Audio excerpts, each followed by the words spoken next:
லங்காஸ்ரீ நேர்களுக்கு வணக்கம். Lankasri news inside Tamil நிகழ்ச்சியுடன் இன்றும் இணைந்திருக்கின்றீர்கள். நீங்கள் வெளிநாட்டில் இருக்கும்போது உங்கள் பெற்றோரின் மருத்துவ தேவைகள் அனைத்தையும் நாங்கள் ஒருங்கிணைத்து கவனிக்கின்றோம். வருடாந்திர பதிவு, சிறப்பு தள்ளுபடி, மெடிப்ளேஸ்.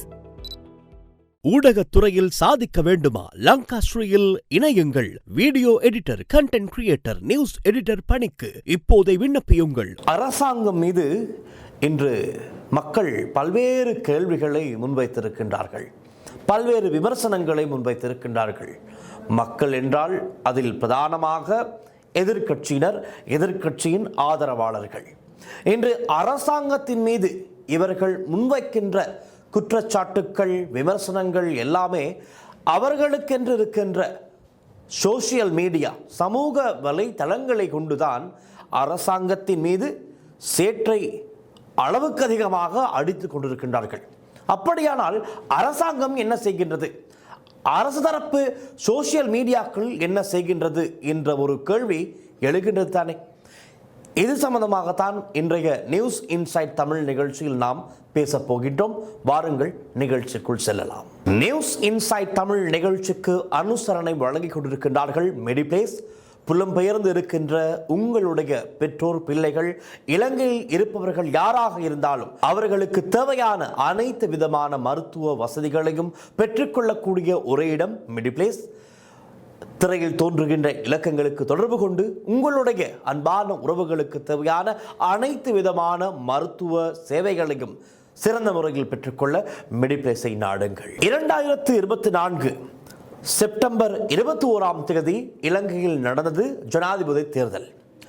2024 நவம்பர் 14ஆம் தேதி இலங்கையில் நடந்தது பாராளுமன்ற தேர்தல். இந்த இரண்டு தேர்தல்களிலும் இலங்கையில் ஒரு ஆட்சி மாற்றம் இடம்பெற வேண்டும். மாறி மாறி ஆட்சி செய்தவர்கள் போதும், அப்பா சாமி ஆளை விடு என்று மக்கள் ஒரு முடிவுக்கு வந்து மாறி மாறி ஆட்சி செய்த அரசியல் கட்சிகளுக்கு ஓய்வு கொடுத்துவிட்டு புதிய ஆளும் கட்சியாக என்பிபி ஜேவிபிக்கு ஆட்சி அதிகாரத்தை மக்கள் வழங்கினார்கள். மக்கள் அதில் பிரதானமாக எதிர்பார்த்தது ஒன்று, சிஸ்டம் சேஞ்ச். அடுத்து, கடந்த காலங்களில் ஊழல் மோசடி செய்து நாட்டை வங்குரோத்து நிலைக்கு தள்ளியவர்களே அவர்களுடைய உண்மைகளை எல்லாம் கண்டறிந்து தேடி கண்டுபிடித்து சட்டத்தின் முன் நிறுத்தி நீதிமன்றத்தின் மூலமாக அவர்களுக்கு தண்டனை பெற்றுக் கொடுக்க வேண்டும் என்ற ஒரு எதிர்பார்ப்பு மக்கள் மத்தியில் இருந்தது. அதே போல வங்குரோத்து நிலையில் இருந்த நாடு ரணில் விக்ரமசிங்க ஜனாதிபதியானதும் ஓரளவு எழுந்து நடக்குவதற்கான அனைத்து விதமான வேலைப்பாடுகளையும் செய்தார். ஆனாலும் ராஜபக்ஷ பலகாய அந்த அணியினரை, ராஜபக்ஷ அணியினரை தன்னகத்தை வைத்துக்கொண்டு அவர்களையும் காப்பாற்றிக் கொண்டு அவர்களுக்கு எந்த விதமான பிரச்சனைகளும் இல்லாத வகையிலே அவர்களையும் பாதுகாத்துக் கொண்டு நாட்டை முன்னோக்கி நகர்த்த ஆரம்பித்தார். ஆனால் மக்களுடைய வாக்குகளால் அவர் ஜனாதிபதியாகவில்லை. மாறாக எஸ்எல்பிபி, அந்த ராஜபக்ச அணியினுடைய 138 வாக்குகளால் அவர் ஜனாதிபதியாக தெரிவானார். இப்படித்தான் நடந்தது. ஆனால் மக்களுடைய வாக்குகளால் ஜனாதிபதி அனுரகுமார திசாநாயக்க உட்பட இந்த அரசாங்கம் இன்று என்ன செய்து கொண்டு இருக்கின்றது? மக்கள் இன்று கேட்க தொடங்கி இருக்கின்றார்கள். குறிப்பாக எதிர்க்கட்சியாக இருக்கலாம், எதிர்க்கட்சியை தாண்டி எதிர்க்கட்சி ஆதரவாளர்களாக இருக்கலாம், அவற்றையும் தாண்டி பொதுமக்களும் இன்று கேள்வி கேட்க தொடங்கி இருக்கின்றார்கள். அனுர அரசு ஆட்சிக்கு வந்து 2 வருடங்கள் ஆகின்றதே, அப்படி என்ன பெரிய மாற்றத்தை செய்துவிட்டார்கள் என்ற கேள்வி இன்று கேட்க தொடங்கி இருக்கின்றார்கள். இதற்கு பிரதான காரணம் இன்று எதிர்க்கட்சியில் இருப்பவர்கள் முன்வைக்கின்ற குற்றச்சாட்டுக்கள், விமர்சனங்கள், எழுப்புகின்ற கேள்விகள், இவற்றை எல்லாம் தான் காரணமாக இருக்கிறது. ஆகவே அரசு தரப்பாக, ஆளும் கட்சியாக அரசாங்கம் என்ன செய்ய வேண்டும் என்றால் இவற்றிற்கு தகுந்த பதில்களை வழங்க வேண்டும். அதுதான் ஆளும் கட்சியின் பிரதான செயற்பாடாக இருக்க வேண்டும். ஒன்று, மக்களுக்கு வழங்கிய வாக்குறுதிகளை நிறைவேற்ற வேண்டும். அடுத்து, எதிர்க்கட்சிகள் கேட்கின்ற கேள்விகளுக்கு தகுந்த பதில்களை வழங்க வேண்டும். ஆனால் தற்போதைய நிலவரப்படி நடப்பது என்ன? அமைச்சர்கள், பிரதி அமைச்சர்கள் அல்லது அரசாங்க திணைக்களங்களின் முக்கிய உயர் பீடங்களில் இருப்பவர்கள் எல்லாம் யாராவது ஒரு பிழையை செய்தால், தவறை செய்தால் அவர்கள் சார்பாக பாராளுமன்றத்தில் வந்து பேசுவது ஜனாதிபதி அனுரகுமார திசாநாயக்க. இப்பொழுது இந்த திரைசேரியில் காணாமல் போன $2.5 மில்லியன் அமெரிக்கன் டாலர் சம்பந்தமாகவும் ஜனாதிபதி பார்லிமெண்டத்துக்கு வருகை தந்து பேச இருக்கின்றார். அதனால் நான் கோப் குழுவிற்கு விசாரணைக்கு வருகை தர மாட்டேன் என்று நிதியமைச்சின் செயலாளர் இதற்கு முன்பதாக குறிப்பிட்டிருந்தார். ஆனால் ஏதோ ஒரு சில காரணங்களுக்காக, ஒரு சில அழுத்தம் காரணமாக அரசடி சில்வா தலைமையில் இருக்கின்ற நிதி குழுவிற்கு முன்னால், விசாரணைகளுக்கு முன்னால் நிதியமைச்சின் செயலாளர் முன்னிலையாகி இருந்தார். நீங்கள் வெளிநாட்டில் இருக்கும்போது உங்கள் பெற்றோரின் மருத்துவ தேவைகள் அனைத்தையும் நாங்கள் ஒருங்கிணைத்து கவனிக்கின்றோம். வருடாந்திர பதிவு சிறப்பு தள்ளுபடி மெடிப்ளேஸ்.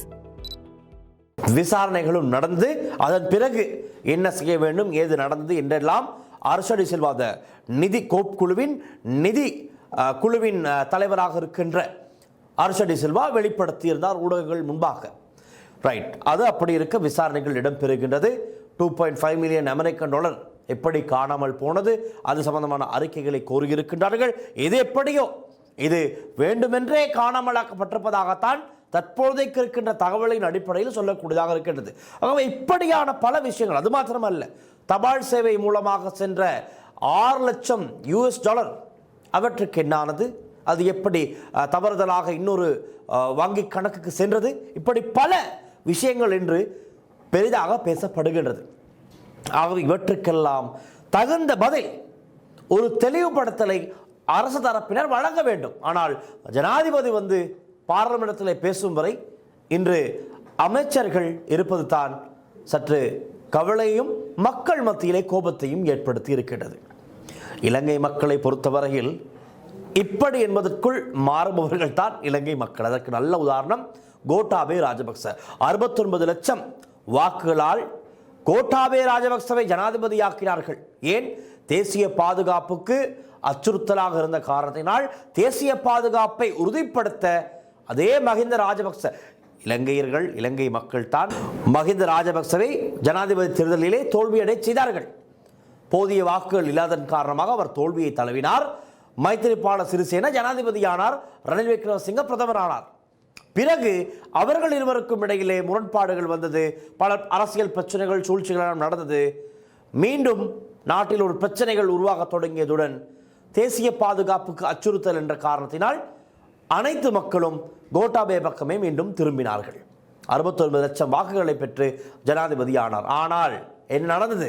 2 வருடங்களில் அதே மக்கள் காலி முகத்தடல் இடத்துக்கு அறகலைய போராட்டத்திற்கு வந்து சுயாதீனமாக அவர்கள் அங்கு திரண்டு அரசாங்கத்துக்கு எதிராக மாத்திரமல்ல, ஒட்டுமொத்த ராஜபக்சர்களுக்கு எதிராகவும் கோபத்துடன் கொந்தளித்து ஆட்சியிலிருந்தே விரட்டினார்கள். ஆகவே என்னத்தான் 69 லட்சம் மக்கள் ஒன்றாக ஒரு ஜனாதிபதி தெரிவு செய்தாலும் அதே 69 லட்சம் பேர் இப்படி என்பதற்குள் அவர்களுக்கு எதிராக திரும்பினார்கள் என்ற ஒரு சிறந்த கதை உதாரணமாக யாருமே வைத்துக் கொள்ள வேண்டும். ஆகவே தான் இன்று அரசாங்கம் என்ன செய்கின்றது என்ற கேள்வி, என்ன செய்தது என்ற கேள்வி பொதுவாக இருக்கின்றது. நான் ஆரம்பத்திலே கூறினேன், எதிர்க்கட்சிகள் இன்று அவர்களுடைய பலத்தை காண்பித்துக் கொண்டிருக்கிறார்கள். அரசாங்கத்தின் பலவீனங்களை எதிர்க்கட்சியினர் இனங்கண்டு கொண்டு அதற்கு ஏற்றாற்போல் அடித்துக் கொண்டிருப்பது தான் எதிர்க்கட்சியினுடைய வேலையாக இருக்கின்றது. இதன் காரணமாகத்தான் அரசாங்கம் சற்று அமைதியாக இருப்பதைப் போல என்ன தோன்றுகிறது. பார்ப்பவர்கள் அப்படித்தான் இருக்கும். இப்போ உதாரணமாக அரசாங்கத்தை எடுத்துக்கொண்டால், அரசாங்கத்தில் யார் ஆக்டிவாக இருப்பது என்று உங்களிடம் கேட்டால் நீங்கள் யாரை சொல்வீர்கள்? உங்கள் யாருக்கும் பொதுவாக இருக்கின்ற பெயர் ஜனாதிபதி அனுரகுமார திசாநாயக்கத்தான் வேலையெல்லாம் செய்கின்றார். ஆம், உண்மைத்தான். அது இரவு பகலாக ஜனாதிபதி அனுரகுமார திசாநாயக்க மக்கள் அவர் கொடுத்த அந்த ஆட்சி அதிகாரத்தை அவர் சரியான முறையில் என்று எங்களுக்கு 100% சர்டிஃபிகேட் கொடுக்க முடியாது. ஆனால் பார்க்கும் அளவில் அவர் இரவு பகலாக இருந்து நாட்டிற்காக வேலை செய்து கொண்டிருக்கின்றார். ஜனாதிபதிக்கு என்னென்ன பொறுப்புகள் இருக்கின்றதோ அவற்றை சரிவர செய்து கொண்டிருக்கின்றார். ஆனால் அவருக்கு கீழே இருக்கின்ற ஏனைய அமைச்சர்கள், பிரதி அமைச்சர்கள் என்ன செய்து கொண்டிருக்கிறார்கள் என்று கேட்டால் உங்களால் பதில் சொல்ல முடியுமா? பலருக்கு ஒரு சில அமைச்சர்கள் இது செய்தார்கள், அது செய்தார்கள் என்று தான் கூற முடியுமே தவிர, இந்த 159 பேர் இருக்கின்ற இந்த ஆளும் கட்சியில் 159 பேரும் என்ன செய்தார்கள், யார் எவர்கள் எப்படி இருக்கின்றார்கள் என்பது கூட இன்று வரை இலங்கையர்களுக்கு தெரியாமல் தான் இருக்கின்றது. காரணம், ஆக்டிவ் இல்லாமல் இருக்கின்றார்கள். உண்மையத்தான் நிலவரம். எதிர்க்கட்சிகளில் ஒவ்வொருவரும் இருக்கின்ற அந்த ஆக்டிவ் அளவு கூட ஆளும் தரப்பிலே பலரும் இல்லாமல் இருப்பதுதான் இன்று அரசாங்கம் குணம் கொடுக்கின்ற பல பிரச்சனைகளுக்கு காரணமாக இருக்கின்றது. அனுரகுமார திசாநாயக்க ஜனாதிபதி மாத்திரம் அரசாங்கத்தை கட்டி காப்பாற்ற வேண்டும் என்று அவர் மாத்திரம் வேலை செய்து போதாது. அரசாங்கத்தில் இருக்கின்ற 159 பேரும் இறங்கி வேலை செய்ய வேண்டும். அப்படி செய்திருந்தால் இன்றைய அளவில் சிஸ்டம் சேஞ்ச் என்று சொல்லி வந்த, பல மாற்றங்கள் செய்ய போவதாக சொல்லி வந்த, பல ஊழல் மோசடிகளை அம்பலப்படுத்தி சட்டத்தின் முன் அதோடு சம்பந்தப்பட்டவர்களை நிறுத்தப் போவதாக சொல்லி வந்த பலரை இன்னும் நிறுத்தியிருக்கலாம். ஒரு பாரிய மாற்றத்தை இலங்கையில் ஏற்படுத்தியிருக்கலாம். ஆனால் இன்று வரை பாரிய அளவான எந்த விதமான மாற்றங்களும் காணக்கூடியதாக இல்லை. பெரிய பெரிய வழக்குகளாக இருந்த எந்த விதமான வழக்குகளுக்கும் இன்னமும் தீர்வு கிடைக்காமல் இருக்கின்றது. இப்படித்தான் சொல்லக்கூடியதாக இருக்கின்றது. அரசாங்கத்திலே ஆக்டிவாக இருக்கின்ற அமைச்சர்கள் யார் என்று பார்த்தால் இன்றைய காலகட்டத்தில் நிச்சயமாக சோசியல் மீடியா மூலமாகத்தான் இந்த விடயங்களை எல்லாம் நாங்கள் தெளிவாக காணக்கூடியதாக இருக்கின்றது. சோசியல் மீடியா இல்லாமல் இன்று யாருக்கும் எதுவுமே செய்ய முடியாது. அப்படி ஒரு காலகட்டம் தான் இது. இன்று எதிர்க்கட்சிகள் அரசாங்கத்தின் மீது முன்வைக்கின்ற விமர்சனங்கள், குற்றச்சாட்டுகள் எல்லாமே எப்படி அவர்கள் பலமாக செய்கின்றார்கள் என்றால் இந்த சோசியல் மீடியாவை கையில் கொண்டுதான். சோசியல் மீடியாவின் உதவியுடன் அவர்கள் முன்வைக்கின்ற கருத்துக்கள், ஒவ்வொரு ஊடக சந்திப்புகள், செல்லும் இடங்களில் அவர்கள் செய்கின்ற வேலைகள் எல்லாமே உடனுக்குடன் அவர்களுடைய சோசியல் மீடியாவில் அப்லோட் செய்து அவர்கள் ஸ்ட்ராங்காக ஆக்டிவாக இருப்பதை காண்பித்துக் கொண்டிருக்கிறார்கள். அதற்கு எதிர்மாறாகத்தான் ஆளும் தரப்பு அமைச்சர்கள், பிரதி அமைச்சர்கள் செயற்பட்டு கொண்டிருக்கிறார்கள். காரணம், ஆக்டிவ் போதாமல் இருக்கின்றது. வேலை செய்கிறார்கள், இல்லாமல் இல்லை. ஆனால் அவர்கள் செய்வது வெளியுலகத்துக்கு பெரிதாக தெரியாமல் இருக்கின்றது. அர்த்தம் உண்மையான கதை. அதற்கு நல்ல உதாரணம் போக்குவரத்து அமைச்சர் பிமல் ரத்நாயக்க, அதே போல பிரதி அமைச்சர் டாக்டர் பிரசன்ன குணசேன. இந்த டாக்டர் பிரசன்ன குணசேனவனுடைய, நான் சொல்கிறேன் டாக்டர் பிரசன்ன குணசேன, அவருடைய ஃபேஸ்புக் பக்கத்தை சென்று பாருங்கள். அப்படி ஆக்டிவ். இந்த அரசாங்கத்தை பொறுத்தவரையில் அவர் ஒருவர் தான் சூப்பர் ஆக்டிவாக இருக்கின்றார். அதாவது அவருடைய அமைச்சின் கீழ் என்னென்ன வேலை திட்டங்கள் செய்ய வேண்டுமோ, என்னென்ன வாக்குறுதிகள் வழங்கப்பட்டதோ அவை அனைத்தையும் சீராக சிறப்பாக செய்து கொண்டிருக்கின்றார். நான் ஏற்கனவே இவரை பற்றி பல நிகழ்ச்சிகளில் பேசியிருக்கின்றேன். கண்டி மாவட்டத்தைச் சேர்ந்த ஒரு பிரதி அமைச்சராக இருக்கின்றார். அவ்வளவு நுணுக்கமாக, தெளிவாக, தொழில்நுட்ப உதவியுடன் ஒரு புதிய மாற்றத்தை கொண்டு வர வேண்டும் என்ற அந்த ஆர்வத்தோடு செயற்பட்டு கொண்டிருக்கின்றார். அதே போலத்தான் பிமல் ரத்நாயக்கன். அவருடைய வேலை திட்டங்கள் சம்பந்தமாக, அவர் பேசுகின்ற விடயங்கள் சம்பந்தமாக, அதே போல எதிர்க்கட்சியின் கேள்விகளுக்கு, விமர்சனங்களுக்கு பதில் கொடுக்கும் விதமெல்லாம் அவருடைய சோசியல் மீடியாவிலே அவருடைய மீடியா டீம் அழகாக அவற்றையெல்லாம் எடிட் செய்து உடனுக்குடன் பதிவு செய்து வருகின்றார்கள். ஆகவே இவர்களை போன்றவர்கள் ஆக்டிவாக இருப்பது விளங்குகிறது. ஏனையவர்களுடைய மீடியா இணைப்பாளர்கள், ஊடக இணைப்பாளர்கள் என்ன செய்கின்றார்கள்? ஒன்று தூங்குகின்றார்களா என்றும் கேட்குவதற்கு தோன்றுகிறது. அல்லது நீங்கள் எல்லாமும் ஆக்டிவாக இருக்கின்றீர்கள், உங்களை சார்ந்த அமைச்சர்கள் வேலை செய்யாமல் இருக்கின்றார்களா என்ற கேள்வியும் கேட்க வேண்டிய ஒரு சூழல் ஏற்பட்டிருக்கின்றது.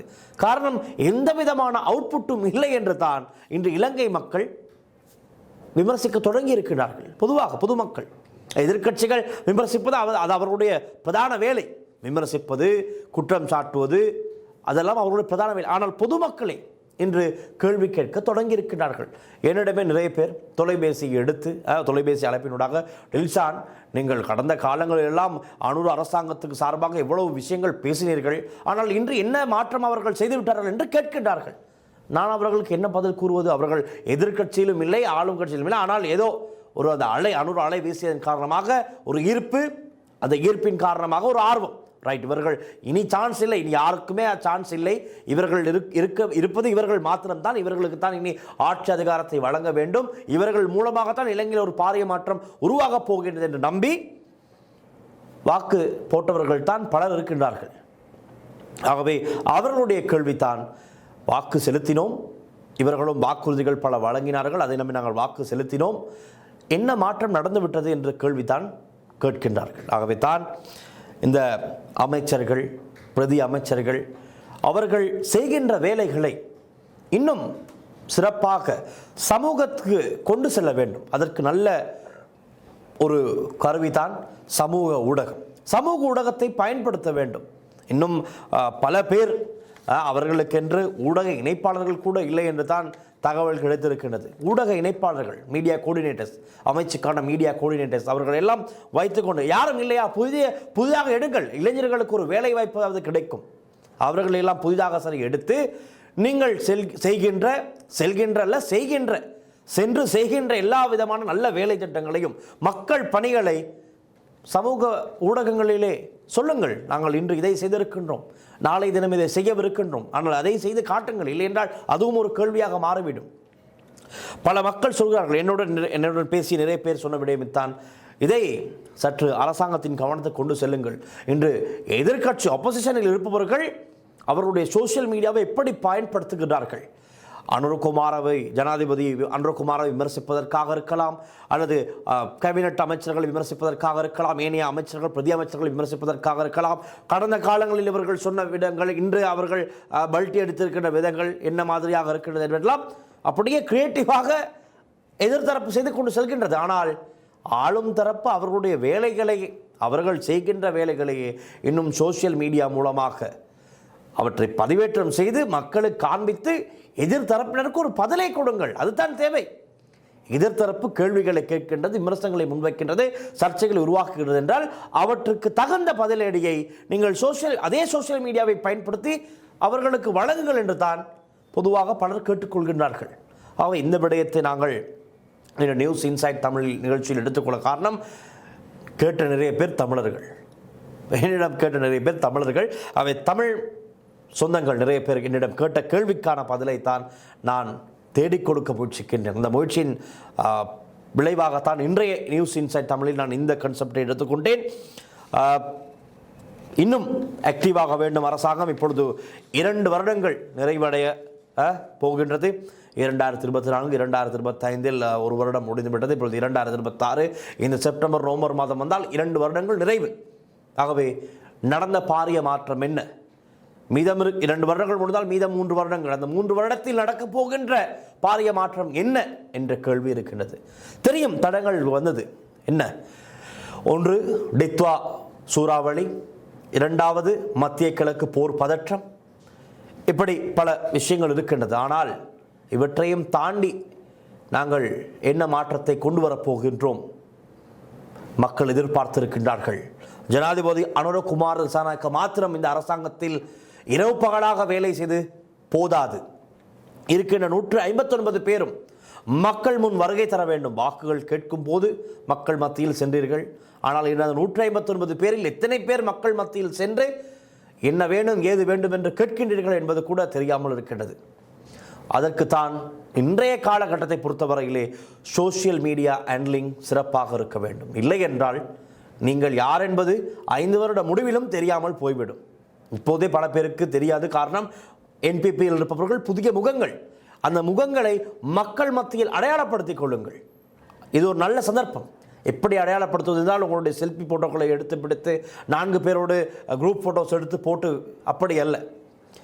வேலை செய்ய வேண்டும், மக்கள் பணி செய்ய வேண்டும். மக்கள் பணியின் மூலமாக மக்களுடைய மனங்களை வெல்ல வேண்டும். மக்களுக்கு கொடுத்த வாக்குறுதிகளை நிறைவேற்றி மக்கள் மனங்களில் இடம் பிடிக்க வேண்டும். ஆஹா, நாம் போட்ட வாக்குகளுக்கு எந்த விதமான பிரச்சனையும் இல்லை, நாங்கள் தகுந்தவர்களுக்குத்தான் போட்டு அவர்களை தெரிவு செய்திருக்கின்றோம் என்று மக்கள் மத்தியிலே ஒரு திருப்தி ஏற்பட வேண்டும். மலையகத்தில் பல பிரச்சனைகள் இடம்பெறுகின்றது, பார்க்கின்றோம். அதற்காக இன்று எத்தனை பேர் குரல் கொடுக்கின்றீர்கள் ஆளும் தரப்பிலே? அதையும் எதிர்க்கட்சியினர் தான் முன்வந்து சுற்றி காட்டிக் கொண்டிருக்கின்றார்கள். இன்றைய தினமும் பார்லிமெண்டத்திலே மனோ கணேசன், பார்லிமெண்ட் உறுப்பினர் ஜீவன் தொண்டமான், ராதாகிருஷ்ணன் ஆகியோர் தான் இவற்றை பேசுகிறார்கள். பிறகுதான் சம்பந்தப்பட்ட அமைச்சர்கள் பிரதி அமைச்சர்கள் இது சார்ந்து பேசுகிறார்கள், உடனடி ஆக்ஷன்கள் எடுக்கின்றார்கள். இல்லை, எதிர்த்தரப்பை பார்க்க ஆளும் தரப்பினர் இன்னும் ஸ்பீடாக இருக்க வேண்டும், வேகமாக இருக்க வேண்டும், துரிதமாக இருக்க வேண்டும்.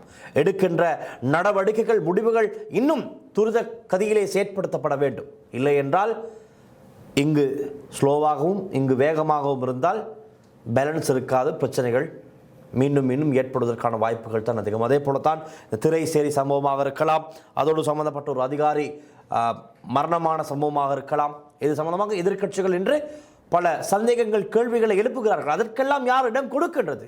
ஆளும் தரப்பு. ஆளும் தரப்பு அதை உரிய நேரத்திலே அதிரடியான ஆக்ஷன்களை எடுத்து அவற்றுக்கு ஒரு தீர்வை முடிவை கண்டுவிட்டால் எதிர்க்கட்சிகளுக்கு கண்டனம் இல்லை. ஆகவே இன்றைய நாள் பொறுத்தவரையில் எதிர்க்கட்சிகளுக்கு கண்டனங்களை கொடுப்பதே ஆளும் தரப்பு தான் என்பதில் எந்த விதமான மாற்று கருத்தும் இல்லை. இந்த விடயம் மாற வேண்டும் என்றால் அரசாங்கத்தில் ஜனாதிபதி அனுரகுமார திசாநாயக்க மாத்திரமல்ல, அரசாங்கத்தில் இருக்கிற 159 பேரும் இன்னும் அவர்களை வேகப்படுத்த வேண்டும் என்பதுதான் பிரதான கருதுகோளாக இருக்கிறது. நான் நினைக்கின்றேன் இந்த நிகழ்ச்சி பார்க்கின்ற அரசாங்கத்தின் அதிகாரிகள், அமைச்சர்கள், பிரதி அமைச்சர்களுக்கு இந்த விடயம் புரியும் என்று. இந்த விடயத்தை நான் சொல்ல காரணம், மக்கள் மத்தியில் நான் கேட்ட அத்தனை கேள்விகளும் இருக்கின்றது. அந்த கேள்விகளையும் எடுத்துக்கொண்டு வந்து தான் நியூஸ் இன்சைட் தமிழ் நிகழ்ச்சி மூலமாக சம்பந்தப்பட்ட அமைச்சர்கள், பிரதி அமைச்சர்களுக்கு முன்னால் நான் இந்த கேள்விகளை வைக்கின்றேன். இதற்கான பதிலை நீங்களே தேடி மக்களுக்கு கொடுத்து விடுங்கள். அவ்வளவுதான் இன்றைய நிகழ்ச்சியை நாங்கள் நிறைவு கொண்டு வருகின்றோம். மீண்டும் நாளைய நியூஸ் இன்சைட் தமிழ் நிகழ்ச்சியில் இன்னும் புதிய அப்டேட்டுகளுடன் விரிவாக பேசலாம். ஒளிப்பதிவாளர் லிசி ஹரனுடன் நான் டில்சன் வின்சன். நன்றி, வணக்கம்.